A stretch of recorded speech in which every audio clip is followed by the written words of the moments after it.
잡소리에 맞춰 스님께 일배예를 올리겠습니다.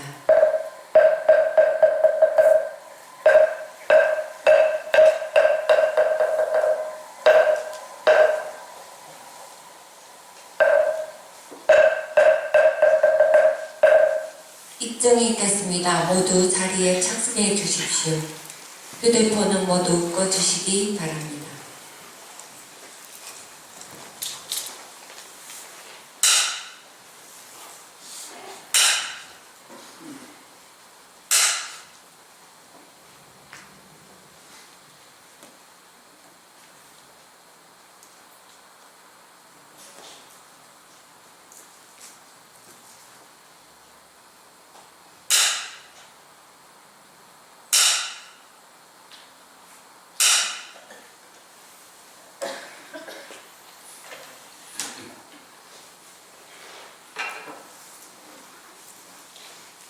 부처님 가르침의 의지에서 여러분들의 삶이 향상하시기 바랍니다.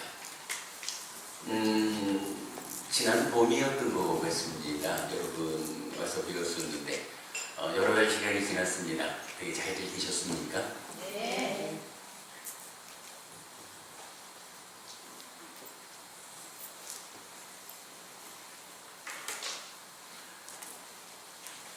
좋은 세상에 태어나자라고 하는 부분은 아마도 누구나가 원하는 일일 거예요. 경전에서 보면은 부처님께서 원하지만 얻기 어려운 것들이 있다. 그런데 글쎄 사람들은 원하지만 얻기 어려운 거를 얻기 위해서 고생하지 말고 원하는 마음을 내려놓으라. 그러면 편안할 것이다. 이렇게 말하는 분도 계실 겁니다. 그대로의 의미가 있겠지만 경전을 통해서 부처님은 좀 다르게 말씀을 하셔요. 원하지만 얻기 어려운 것들이 있다. 그런데 그것을 얻는 방법이 있다. 그 얻는 방법을 내가 가르쳐 주겠다. 부처님 이렇게 말씀하셔요. 그러면 우리가 쉽게 생각하면은 뭐 그런 걸 얻으려고 이렇게 쓰느라고 힘들게 사나. 그냥 내려놓고 편안히 살지. 이것이 아주 불교적인 방법이 아닐까. 이게 행복해지는 길이 아닐까. 이렇게 생각할 수도 있겠지만 경전이 알려주는 부처님 말씀은 그와는 좀 다르다라고 하는 부분을 주목해야 될 것 같아요. 자, 어쨌든 부처님은 원하지만 얻기 어려운 것을 얻는 방법을 가르쳐 주겠다라고 하시면서 그렇다면 먼저 원하지만 얻기 어려운 것이 어떤 것입니까? 라고 할 때 네 가지를 가르쳐 주셔요. 첫째는 법답게 소유하는 것이다. 출가한 사람 아니라면 여기 계신 모든 어머님들께서 기왕이면 좀 부자 되고 싶다라는 것은 누구나가 다 공통적으로 갖는 바람일 겁니다. 기왕이면 절에 다니는 힘으로 내가 부자로 살고 부자인 가운데 다른 사람들을 위해서 베풀기도 하고 그 베푸는 일이 공덕이 되어가지고 나의 삶에 다시 복이 돌아와 쌓이기 때문에 그 복의 힘으로 더 행복은 늘어나고 이렇게 사는 것이 부처님 공부 잘 해가지고 우리가 행복하자라고 하는 거겠지. 내가 절에 다니는 사람이기 때문에 모든 바람 다 내려놓고 그냥 철회하지만 마음은 편안하게 이렇게 사는 거 별로 그렇게 바람직해 보이지 않아요. 부처님은 그렇게 얘기하셔요. 원하지만 얻기 어려운 것 중에 첫째가 재물을 가지는 것인데 이 재물을 좀 나쁜 방법, 사기도 좀 치고 도둑질도 좀 하고 요렇게 해서 재물을 갖는 거는 따지자면 쉬운 일이라는 거예요. 그런데 문제는 사기치고 도둑질하고 협박하고 이래가지고 내가 돈을 좀 가졌다라고 하면 여러분이 다 아는 거지만 어빈과보라고 해서 행위를 원인으로 과화보가 있다. 그래서 내가 어떤 행위를 하느냐에 따라서 행위의 결과가 나에게 행복을 주기도 하고 괴로움을 주기도 한단 말이죠. 이게 세상사 우리 살아가는 어떤 이치, 우리 삶이 전개되는 원리 이런 거잖아요. 그러니까 부자가 되는 건 좋은데 아무렇게나 괴로움을 결과내는 행위를 통해서 부자가 되는 것은 어려운 일이 아니라는 거예요. 그러나 우리가 아무리 쉽다 그래도 애써서 괴로움을 만들 일은 없지 않습니까? 그러니까 이제 내가 갖고자 하는 이런 것은 어떤 것이냐라고 할 때 법답게 정당하게 정당한 노력에 의해서 재물을 소유하는 것, 정당한 방법으로 부처님 가르침대로 살아서 그 가르침의 힘으로 부자 되는 것, 요거 사실은 어렵다는 거예요. 누구나가 다 기왕이면 사기쳐서 부자 되는 것보다는 정당한 방법으로 부자 되는 것을 바라죠.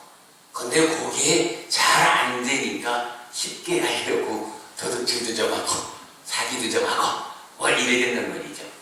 그래서 부처님 첫째로 그렇게 말씀하시는 거예요. 정당한 방법으로 부자 되는 거, 이거 원하지만 얻기 어려운 일이다. 그럴 것 같아요, 여러분? 좀 타당하죠? 아무래도 부처님이 깨달은 분인데도 불구하고 이 세간의 일들을 참 잘 아셔요. 그 잘 아시는 힘으로 설명해 주시는 거니까 타당할 겁니다. 이제 두 번째로 원하지만 얻기 어려운 것은 가족과 스승과 더불어 명성을 얻는다. 이렇게 나타나서 아무개가 참 괜찮은 사람이야 라고 칭찬받는 일은 어찌 보면 쉽다는 거예요. 나 혼자만 잘하면 되죠.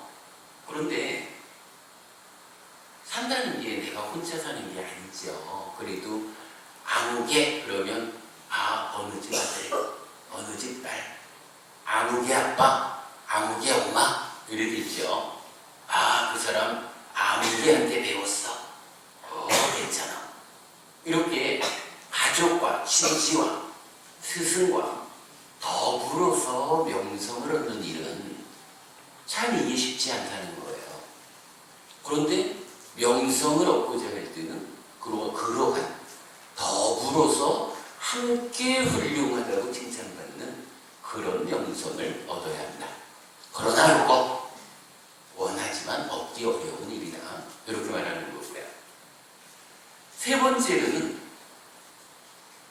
누구나 다 죽고 싶은 사람은 없죠. 태어나 있다라고 하는 것은 참으로 산다는 게 힘들다라고 하지만 당장 칼을 목에 딱 들이대고 죽어! 이러면 살려주세요 하는 게 살아있는 존재들, 사람만이 아니죠. 일단 태어났다라고 하는 모든 존재는 죽기 싫어하는 거거든요. 그러니까 부처님이 괴롭다라는 것을 대표할 때 생로병사 네 가지 괴로움으로 말하죠. 태어나는 일도 괴로움이고 살아가는 거, 늙어가는 거 괴로움이고 그 사이 이리저리 몸과 마음으로 아픔을 겪는 거 병든 거죠. 괴로움이 중에 아마 가장 큰 괴로움이 죽는 일일 거예요. 누구나 다 죽기는 싫어하죠. 그래서 기왕이면 좀 장수해야겠는데, 오래 살아야겠는데, 우리 어머님 가운데도 연세 드신 분들이 좀 계십니다만은, 그러나 기왕이면 오래 살 때 건강하게 오래 살아야 되겠죠. 물론 병이 들어서 침상에서 일어나지 못하는 삶을 10년, 20년 살아가면서도 그래도 그러한 삶이나마 붙잡고 싶은 게 이 참 산다라고 하는 아픈 현실이죠.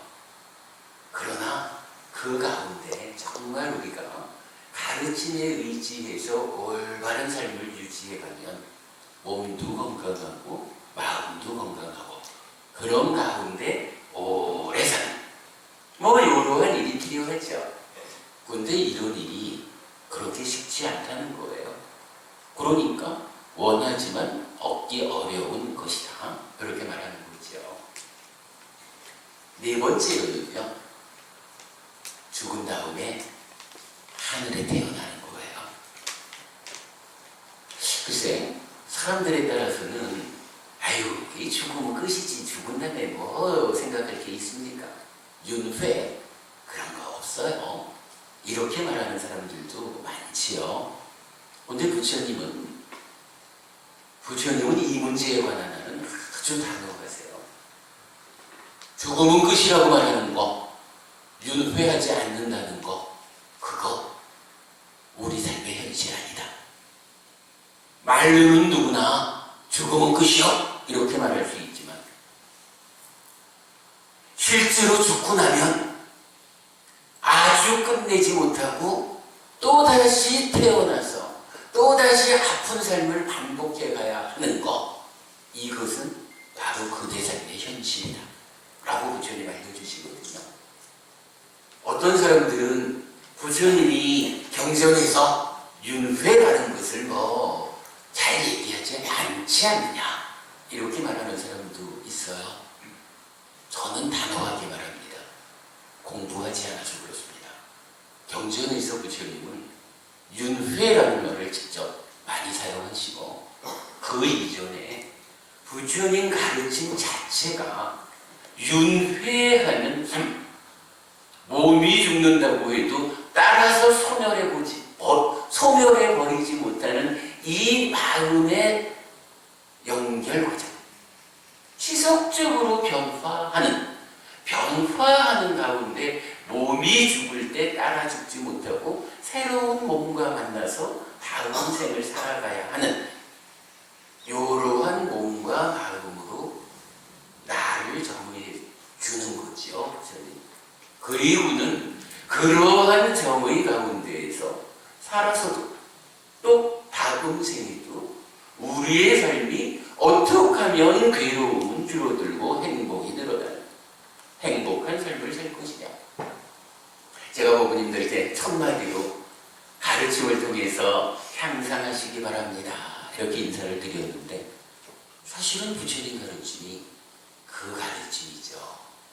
살아서도 갈수록 괴로움은 줄어들고 행복은 늘어나고 죽은 다음에는 지금 인간으로의 이러한 삶보다 훨씬 좋은 삶이 이어지기를, 내가 지은 바 공덕이 부족해서 하늘에 태어나지 못한다 하면 그래도 인간으로는 부자측자식으로 태어나서 좋은 조건으로 삶을 시작하게 되는 것, 요거 중요하죠. 기왕이면 에게 아무리 부자측자식으로 태어난다 해도 인간으로 태어나는 것, 나 그거 싫어. 다음 생에는 하늘에 태어날 것이야. 하늘에 태어나서 하늘 사람의 행복을 누릴 것이야. 요거 우리가 이 삶의 과정을 통해서 부처님을 만나고 부처님 가르침을 바르게 배워가지고 나를 향상해가는 일이죠. 이 향상의 끝에 가서 어떤 일이 있나요? 우리도 이제 다시는 더 이상 태어나지 않겠다. 윤회에서 벗어나겠다. 모든 괴로움의 바탕이 되는 생로병사라고 하는 이 괴로움까지도 떠나겠다. 이것이 향상의 끝이죠. 이렇게 놓고 보면 우리가 아무개들은 아이고 사는 일이나 잘해 이렇게 말할지 모르지만 내가 죽은 다음에 하늘에 태어나리라 이런 바람을 가지는 것은 중요해요. 여러분 이게 왜 중요한가 하면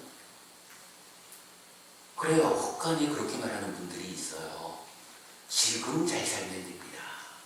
지금 최선의 노력을 다해서 지금의 삶에 충실하면 죽은 다음에 새로운 삶이 있든지 없든지 있으면 지금 충실한 대가로 좋은 세상에 태어날 거고 없으면 살아있는 동안 행복한 곳으로 보상받을 것이고 이렇게 말하는 분이 있는데 사실 이건 좀 조심해야 됩니다. 사람 마음이라는 게 그렇게 말 같지 않아서요. 죽은 다음에 다음 생이 없다라는 생각을 가지고 살면 아무리 사회적으로 도덕이 윤리가 우리에게 어떤 길을 안내한다 해도 죽은 다음이 없는데 내가 왜 구태여 남을 위해서 살아야 되고 들키지만 않을 수 있으면 남을 찔러서라도 갖고 싶은 거 갖고 들키지만 않을 수 있으면 훔쳐서라도 갖고 싶은 거 가져서 한 번뿐인 이 삶에 행복해야지 라고 마음은 끌려가는 거예요. 그러나 참으로 부처님께서 알려주시기를 나의 삶이 이 몸이 죽는 것으로 인해서 종결되는 것이 아니다. 몸이 죽어도 내 마음이 지속적인 변화의 과정을 통해서 이어져 가야 하기 때문에 지금 내가 당장 먹고 싶은 거, 입고 싶은 거, 요거를 통해서 당장의 행복은 누릴 수 있지만 그 과정에 나쁜 행위를 하면 그 나쁜 행위를 조건으로 이 마음이 나쁘게 변해져서 나쁜 삶이 이어질 것이다 라고 알게 되는 거예요. 그러면 참으로 나쁜 삶이 이어질 것이다 라고 하는 두려움 때문에 지금 나의 삶에 누가 보지 않아도 남을 해치는 일을 스스로가 두려워서 하지 않게 되고 누가 보지 않아도 도둑질하는 일을 스스로가 두려워서 하지 않게 되는 거예요. 이러한 삶의 연속을 통해서 차츰차츰 나의 삶이 살아서도 괴로움은 줄어들고 행복은 늘어나요. 당연히 그러겠죠. 누가 보지 않는 데서도 좋은 과와 보를 가져오는 그런 행위로 내가 살면 당장은 남의 눈에 띄지 않더라도요. 참 세상은 무서워요. 아무도 안 보게 한 것 같은데 누군가가 그걸 알더라고요. 그러면 요렇게 살아가는 사람을 주변에 있는 사람들이 와, 그 아무개는 절에 다니면서 부처님 공부를 하더니 어떻게 그래 훌륭한지 몰라. 참으로 요만큼도 남을 해치는 일은 하지 않아. 알게 되는 거예요. 그러면 저절로 다른 사람들이 나를 존중해 주는 거예요. 아, 저 사람은 훌륭해. 참으로 존중받을 만해. 달리 말하면 그 사람들이 내 편이 되어주는 거예요.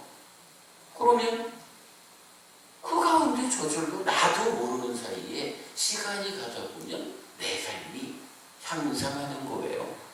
괴로움은 줄어들고 행복은 늘어나는.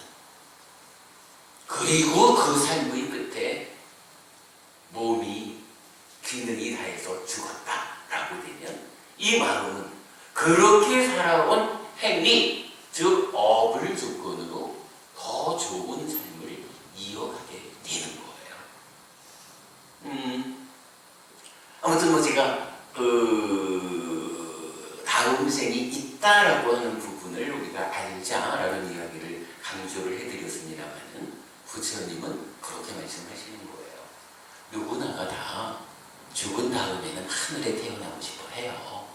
그런데 이게 내가 살아가는 동안에 바른 공부를 통해서 바른 삶을 실천해서 그 업의 결과로 하늘에 태어나는 이 일이 쉽지 않다는 거예요. 당장 내가 먹고 살고 좀 좋은 거 가지고 좋은 옷 입고 이렇게 하려고 하다 보니까 욕심내고 손내고 뭐 이런 가운데 올바른 삶을 살아내는 일이 어려워서 현실적으로 죽은 다음에 하늘에 태어나는 일이 원하지만 얻기 어려운 것이다 라고 말씀하시는 거거든요. 이렇게 네 가지로 원하지만 얻기 어려운 것을 말씀하시고 이거 아유 그렇게 얻기 어려운 거 뭐 그걸 가지려고 그걸 성취하려고 힘들게 살아 포기해 요렇게 부처님은 가르쳐주지 않는다는 거죠.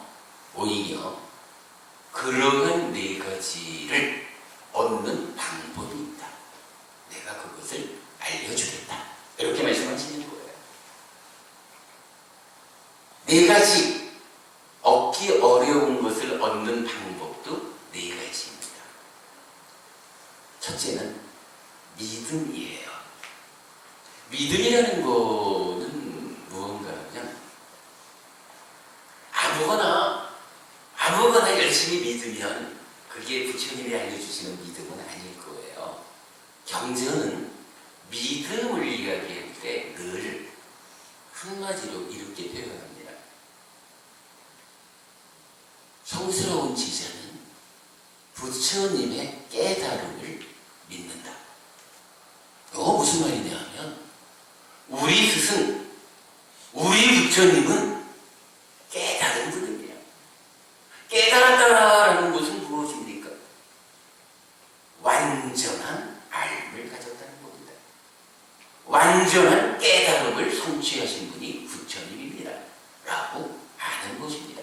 그러면 이 완전한 깨달음을 성취한 부처님이 나의 스승이다. 이 얘기는 뭔가요? 완전한 깨달음은 예외가 없다는 거거든요. 그렇다면 부처님이 알려주신 그대로 내가 살아가면 나의 삶이 향상할 것이다. 어떤 사람들은 부처님이 이러이러하게 말씀을 하셨는데 그 가운데 요거는 맞는 것 같아. 근데 요거는 2600년 전에 말씀하신 거니까 지금 우리 현실하고는 좀 다르지 뭐.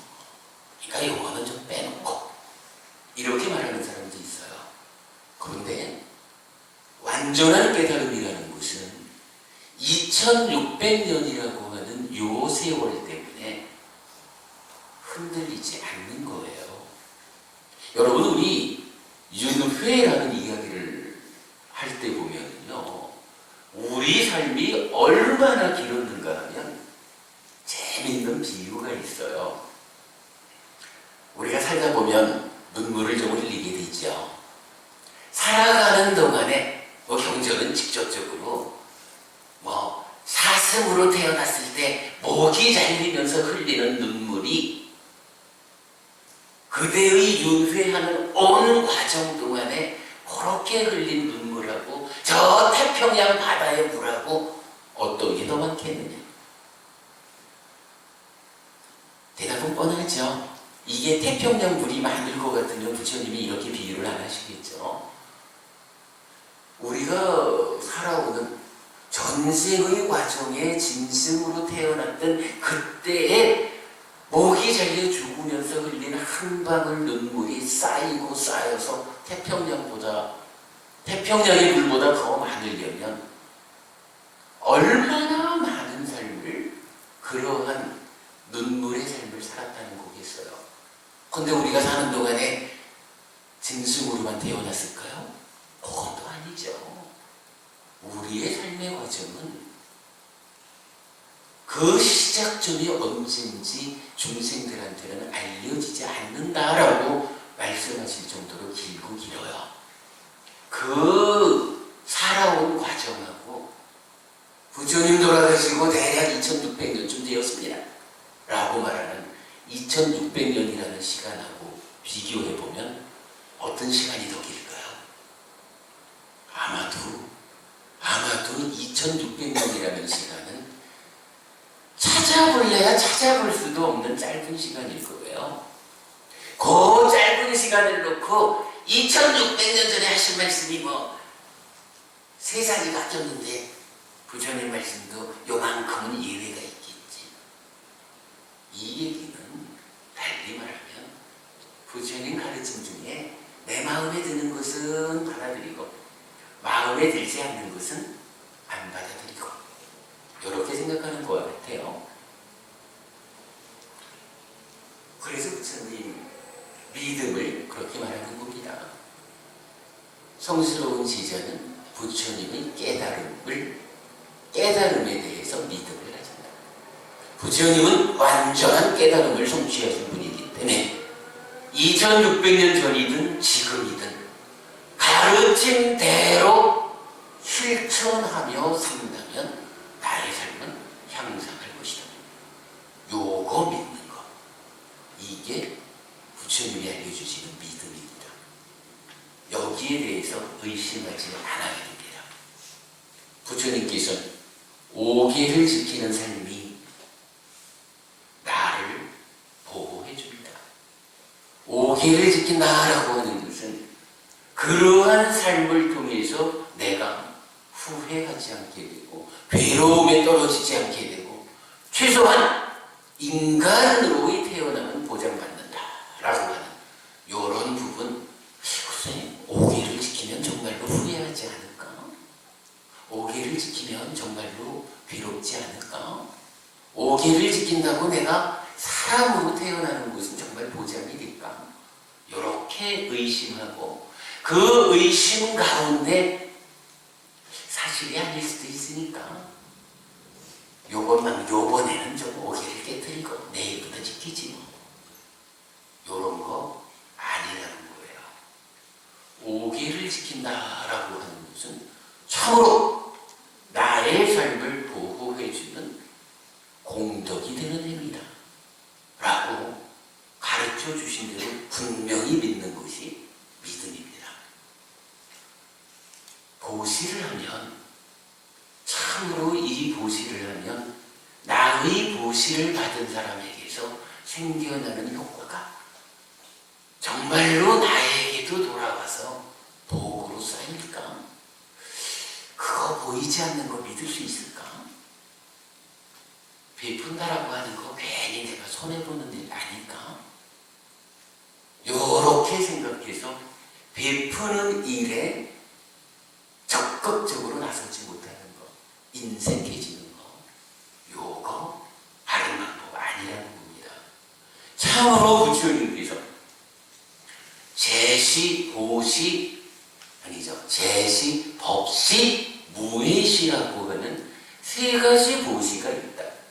이 보시행을 통해서 보시받은 상대방에게 생겨나는 효과가 나에게도 돌아와서 쌓이는 것이다.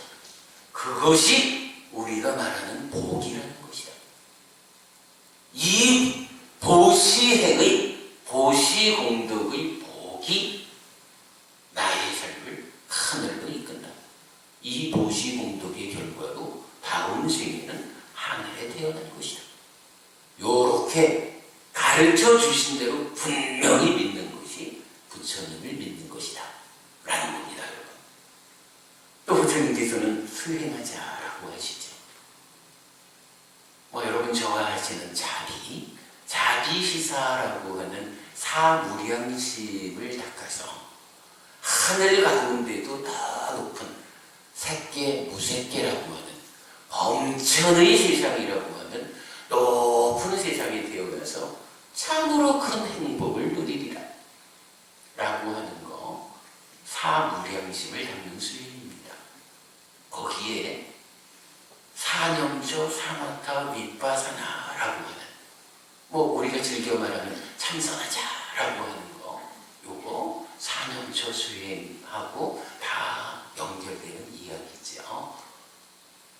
부처님께서 표현을 사념조 수행을 통해서 초선, 제2선, 제3선, 제4선이라고 하는 바른 삼매에 들고 참선한다는 거, 선정에 든다라고 하는 거, 요 얘기죠.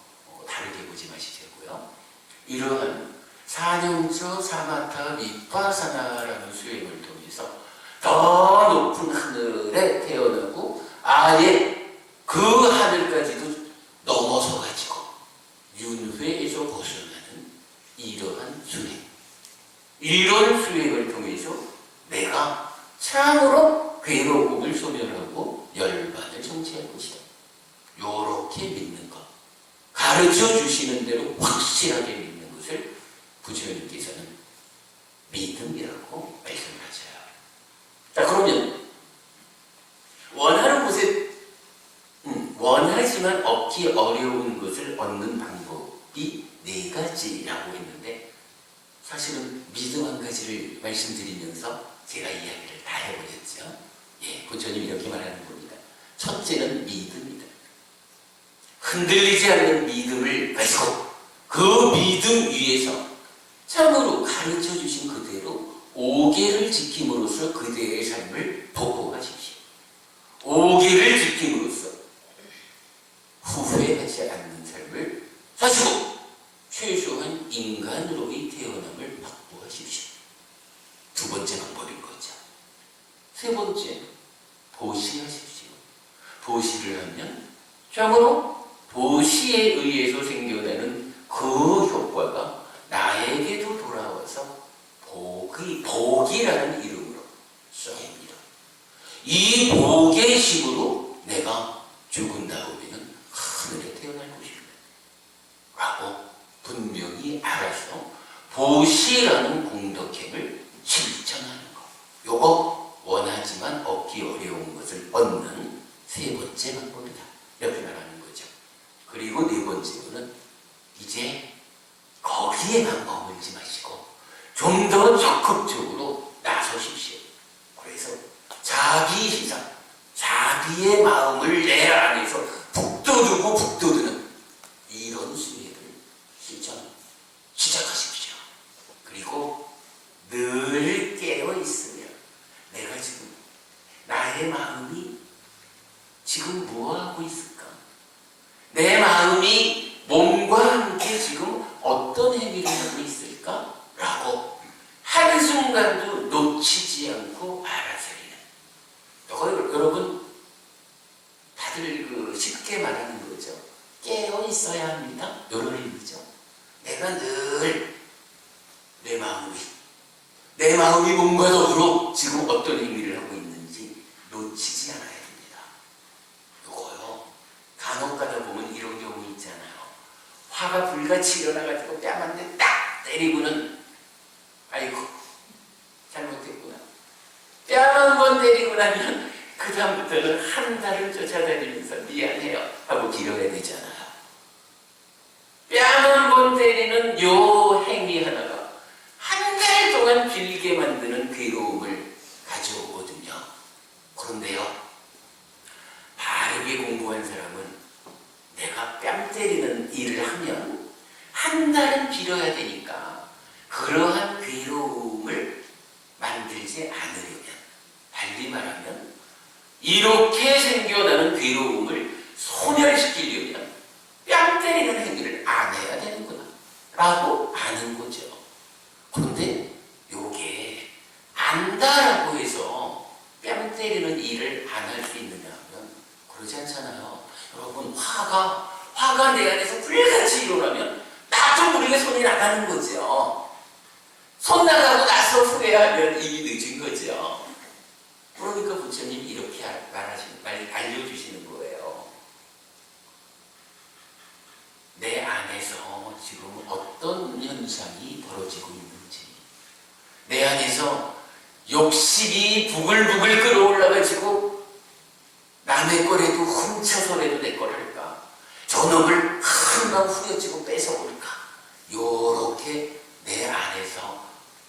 욕심이 부글부글 끓고 있진 않는지 보고 보아야 합니다. 화가 불같이 일어나가지고 근재한 주먹이 나가고 있지는 않은지 요거 보아야 합니다. 요거 보는 거를 우리가 뭐라 해요? 늘 나의 삶이 깨어 있어서 비록 안에서 욕심이 일어난다 해도 깨어 있기 때문에 손이 가서 훔쳐오지는 않는 거죠. 직접 훔쳐오지 않으면 훔쳐오지 않는 행위를 하기 때문에 훔쳐오는 행위를 통해서 생겨나는 괴로움은 안 만들어지잖아요. 주먹을 직접 휘두르지 않기 때문에 주먹을 휘둘렀을 때 생겨나는 괴로움이 만들어지지 않잖아요. 주먹을 휘두르지 않는 삶이 그거죠. 그렇게 우리가 깨어있자라고 말하는 거죠. 요 깨어있다라고 하는 요 장면을 부처님은 뭐라고 말씀하셨냐 하면 알아차린다라고 말하는 거예요. 부처님 말, 빨리어라고 하는 인도 말로는 사띠라는 표현을 써요. 사띠라고 하는 것이 바로 이거 알아차린다라고 하는 거예요.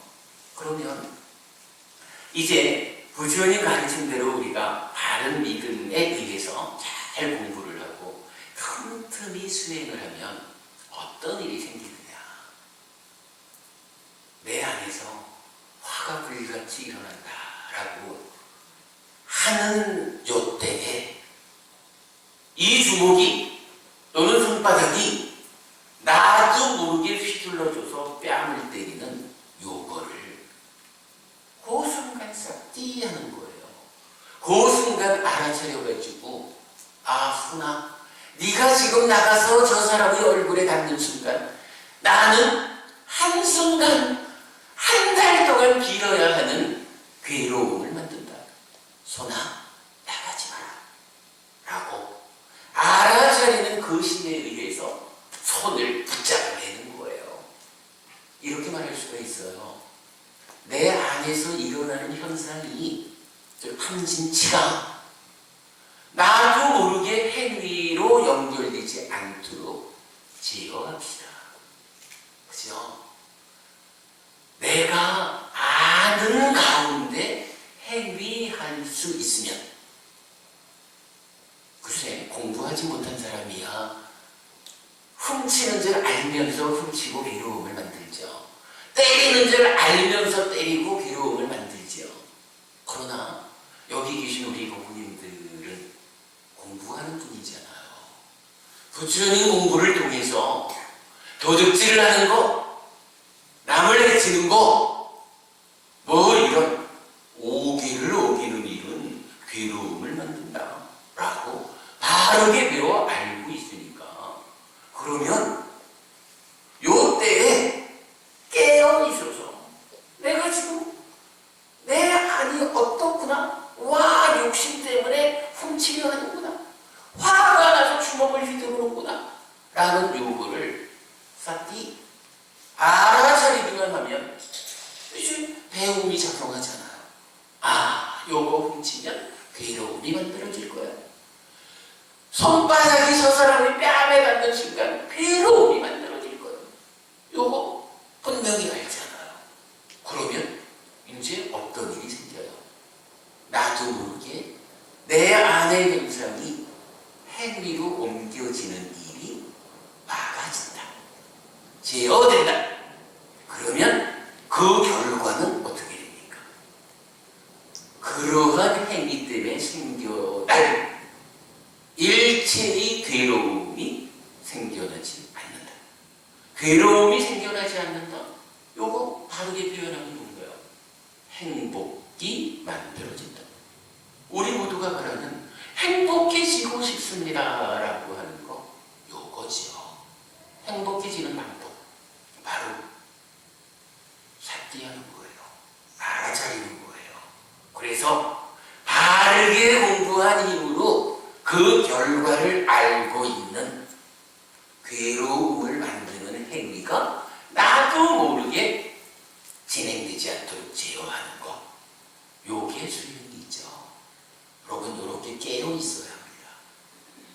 부처님 이제 다시 돌아와서 원하지만 얻기 어려운 이 네 가지를 얻는 방법이 있다 라고 해서 믿음, 계를 지킴, 대표적으로 5계를 지키면 되겠죠. 그게 제가 진짜의 경우에, 그리고 도시, 그리고 수행, 요 네 가지를 알려주시는 거예요. 요 네 가지 중에 이 네 가지를 통해서 그럼 우리가 얻을 수 있는 효과가 뭐죠? 원하지만 얻기 어려운 그것을 얻는 거죠. 다시 말하자면 정당한 방법으로 부자 되는 일이 여러분의 삶 속에서 얻어진다, 실현되는 거죠. 그러니까 여러분, 절에 다니고 부처님 공부 바르게 하는 사람들은요, 시간이라고 하는 조건이 좀 더해지겠지만 이러한 삶의 결과로 불자는 부자가 되는 것이다. 불자가 부자가 되는 것이 가르침대로 사는 것이다. 첫 번째죠. 그리고 두 번째로 이러한 네 가지의 방법으로 살아내면 가족과 스승과 더불어 참으로 훌륭합니다 라고 칭송받을 것이다. 명성을 얻게 될 것이다. 그리고 세 번째로 이러한 삶의 결과로 건강하게 오래 살게 될 것이다. 앞에 계십니다. 이 연세 드신 우리 부모님들요, 그동안에도 잘 그렇게 살아오셨겠지만 앞으로도 더 열심히 이런 네 가지 방법으로 살아보십시오. 그러면 아직도 훨씬 오랜 세월을 건강하게 사시다가 그리고도 수명이 다해서 돌아가시면 다음 생에는 더 좋은 삶이 이어질 것이다. 하늘에 태어날 것이다. 이게 부처님이 알려주시는 것이다.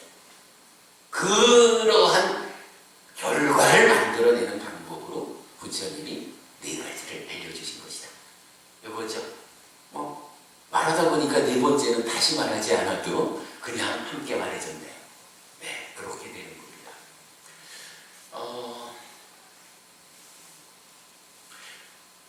지금 제가 이제 네 가지를 말씀드렸는데 경전은 또 좀 재미있는 모습을 보여줘요. 몇 가지 경전들은요, 요 네 가지 중에서 믿음을 빼고 계를 지킵시다, 보시합시다, 수행합시다. 계와 보시와 수행이라고 하는 세 가지를 일러서 어떻게 말하느냐 하면 공덕행이다. 세 가지 공덕행, 즉 공덕이 되는 행위, 복을 만드는 행위다, 이렇게 표현을 합니다. 그거 한 가지 알아두시자고요. 세 가지의 공덕행위 있다. 계를 지키고 보시하고 수행하는 것이다.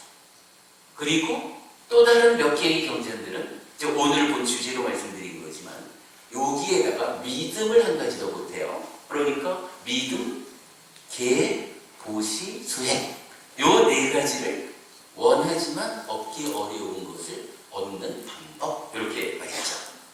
그리고 이제 여기에 한 가지를 더 보태가지고 5가지로 알려주시는 경전들도 있어요. 5가지로는 4가지에다가 배움이라는 것을 한 가지 더 보태요. 그래서 순서가 믿음, 5계, 배움, 보시, 수행, 이렇게 5가지를 알려주시면서 이 5가지가 무엇이냐 하면, 이건 이제 오늘 설법 주제의 정말 구체적인 이야기입니다. 원하는 곳에 태어나는 방법이다, 이렇게 알려주세요. 방금 4가지를 알려드렸으니까 충분히 설명이 되죠. 그 가운데 배움이라고 하는 것을 한 가지를 더 해가지고 5가지로 말씀하시는데, 여러분, 우리 배움이라고 하는 거 의미를 좀 볼 필요가 있어요. 사실은 절에 다니는 사람들이 많은 곳에서 좀 완성해야 될 부분이 있어요. 절에 다니면서 열심히 기도하고 열심히 수행하고 이렇게 말을 하면서 열심히 공부하리라. 완전한 깨달음을 성취하신 우리 스승 부처님께서 알려주시는 행복해지는 방법을 내가 바르게 배워서 그 배운 바를 실천해서 행복을 실현하리라. 이렇게 말하는 분들이 별로 없다는 거예요. 그러나 부처님은요, 제자들을 구분할 때도 배우지 못한 자 이렇게 말하고 잘 배운 성스러운 제자 이렇게 아예 사람을 구분하실 정도로 배운다라고 하는 것은 중요해요. 그런데 사실요, 배우지 않으면 배우지 않고 행복해지는 데는 한 가지 방법이 있어요. 내가 스스로 부처 되는 거죠. 부처님 같은 경우 어쨌나요? 부처님 앞에는 가르쳐 줄 수 있는 스승이 없었잖아요. 그러니까 부처님은 내가 행복해져야 되겠다. 삶의 문제를 해결해야 되겠다. 윤회에서 벗어나야 되겠다. 이런 목적을 가지고 출가를 하시고 출가한 때로부터 깨달은 부처를 이루는 데까지 어떤 과정을 겪습니까? 어떤 스승들을 찾아가서 삼매 수행을 했죠. 그런데 이 삼매 수행이 참으로 삶의 문제를 완전히 해결해주는 방법이 아니다 라고 해서 올바른 길은 무엇일까? 라고 올바른 길을 찾아서 그 스승들을 떠나요. 달리 말하면 그 스승들에게서 공부한 시간은 시행착오를 겪은 과정이다. 이렇게 봐야 되는 거죠.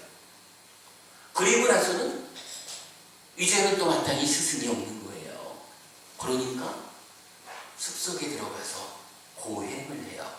우리는 보통 부처님 출가해가지고 6년 고행했다 이렇게 알고 있죠.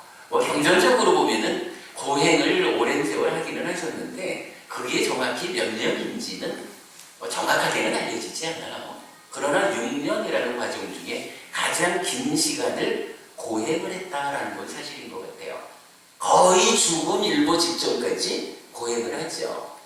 그리고는 고행의 끝에 가서도 참으로 이 고행이 깨달음으로 가는 바른 길이 아니다. 깨달음으로 가는 바른 길은 무엇일까? 라고 해서 그 고행으로부터도 떠나는 거예요. 어떤 사람들은 이런 삼매 수행하고 고행하고 이 두 가지 수행이 그때 부처가 되었는데 불교가 뭐 다른 게 있어 이렇게 말하는 사람이 있지만 아니에요. 부처님은 요 두 가지는 시행착오로 겪고 떠난 거예요. 고행을 끝내고 나서 이제 여러분 잘 아시는 거지만 니령선화에서 목욕하고 수자타라는 소녀가 올리는 우유죽을 받아 드시고는 체력을, 기력을 회복해가지고 뭐해요? 이제 보리수 밑에 앉잖아요. 그리고는 보리수 밑에 앉아가지고 그때 비로소 부처님의 공부가 시작되는 거예요. 이 시행착오의 과정에서 벗어나가지고 그리고는 이제 당신대로의 깨달음으로 나아가는 올바른 공부를 완성하는 거거든요.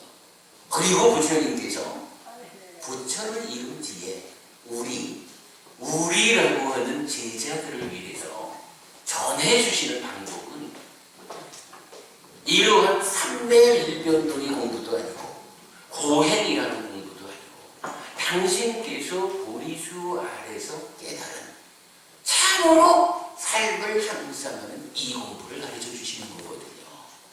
그렇다면 우리가 해야 할 일이 뭔가요? 우리도 부처님처럼 몇 년 고행을 흉내내보고 근데 아마 경전이 알려주는 부처님의 고행 과정을 보면 우리는 죽을 때까지 고행을 해도 부처님이 하신 고행에 발바닥을 진짜 못 따라갈 거예요. 그러면 우리가 말입니다. 우리 스스로가 현명하다면 부처님이 시행착오로 겪은 그런 길을 우리가 따라가 볼 필요가 없잖아요. 우리가 알기로 완전한 깨달음을 성취하시는 우리 스승 부처님 계시면 부처님이 알려주시는 그대로를 배워야죠. 배워가지고 실천을 통해서 나의 삶에 실현해 내는 거. 이게 스승 잘 둔 제자들이 가지는 권리잖아요. 배운다는 거가 그거거든요. 배운다라는 거. 우리 스승께서 가진 시행착오 끝에 완성해서 알려주신, 그러니까 행복으로 나아가는, 뭐라 그러나, 직선으로 된 길, 행복을 향해서 나아가는 가장 빠르고 정확한 요 길, 요 길이 있는 거예요. 그러면 요 길을 내꺼 하는 방법은 뭐예요? 이거 배워야 돼요. 요거 배우지 않고 그 길을 가는 방법은 하여간 말씀드린 대로 부처님처럼 온갖 시행착오를 다 겪어보고 그 끝에 내가 부처되는 거죠. 그러나 아마 그것이 웬만해서는 우리가 골몇 번 다시 태어나도 실현하기 어려운 일일 거예요. 그렇다면 길은 명확한 거예요. 아이고 우리 부처님, 여러분 진짜 한번 여쭤봐요. 여러분 중에 부처님 제자 아닌 분 계셔요? 저는 부처님 제자 맞아요. 저는 부처님이 우리 스승이다라고 하는 데 대해서 요만큼의 의심도 없어요. 참으로 부처님께서 가르쳐 주신 그 방법대로 내가 살아가면 나의 삶이 형성할 것이다, 행복해질 것이다 라고 하는데 참으로 의심하지 않아. 그렇다면 저도 그렇고 여러분도 그렇고 부처님의 제자인 것이 확실하고 부처님이 스승이시다라는 것이 명확하다면 이제 우리가 해야 되는 가장 중요한 일은 배우는 거예요. 배워서 알아가지고 실천함으로, 즉 배워서 알은 그대로 살아감으로써 알려주신 그 자리, 행복한 삶을 실현하는 거예요. 달리 말하면 내가 행복해지는 거예요. 그게 불자가 살아야 되는 길이라 우리의 삶이 그렇게 제시되어 있는 거거든요. 이래서 배운다라고 하는 것이 중요한 겁니다. 그러니까 이제 오늘 설법의 마무리 이렇게 하겠습니다. 부처님은요, 세 가지의 공덕행도 알려주셨고 원하지만 얻기 어려운 것을 얻는 방법도 네 가지로 알려주셨는데 그러한 모든 것의 총합으로 원하는 곳에 태어나는 방법을 5가지로 알려주셨다. 믿음, 5계를 지키는 것, 배우는 것, 베푸는 것, 수행하는 것. 네, 요 5가지가 오늘의 결론입니다. 원하는 곳에 태어나는 방법입니다. 여러분 모두 부처님 제자 맞으시죠? 네. 부처님 제자이니까 스승이신 부처님을 따라서 우리도 행복해집시다. 행복하십시오. 이렇게 마치겠습니다.